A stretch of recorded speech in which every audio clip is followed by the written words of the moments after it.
Here's my mini review on the new Batman series, The Caped Crusader. I finished this a couple weeks ago, and I've waited this long to do my review because I just don't know what I think about it still. It has so much potential, but I feel like a lot of the storylines and the characters weren't fleshed out very well. Again, I think it has a lot of potential, and I think it'll get better and more fleshed out in the next season, but for now, I think the big reason that it was so not fleshed out is because they tried to do a lot of setting up for the next few seasons, and they should have taken things like more one at a time.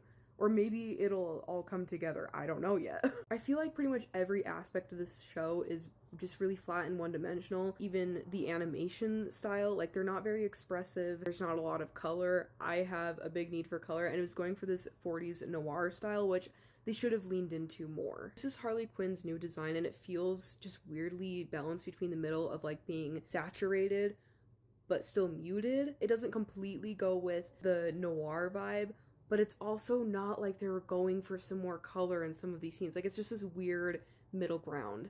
This is Catwoman from the 2004 animated series, and personally, I think they should have gone for something more like this. It's still really dark, and, you know, most of the suit is black, but there's a little pops of color in there, and it just really makes it work. They also had some really interesting takes for a lot of the villains. Like, we know Harley more as Harleen Quinzel before she becomes just Harley Quinn, which I think is really interesting.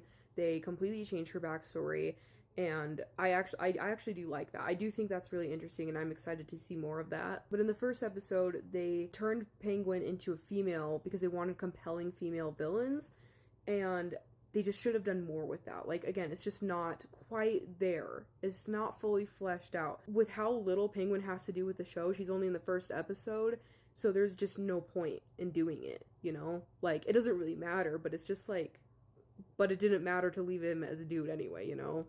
Overall, I do think that it is worth a watch, and I can't say that I don't like it, but I can't say that it's, like, amazing either. I'm just waiting for the second season to come out. Again, I do think the series has so much potential, and I think it'll get really, really good, but right now I just don't know exactly where I fall.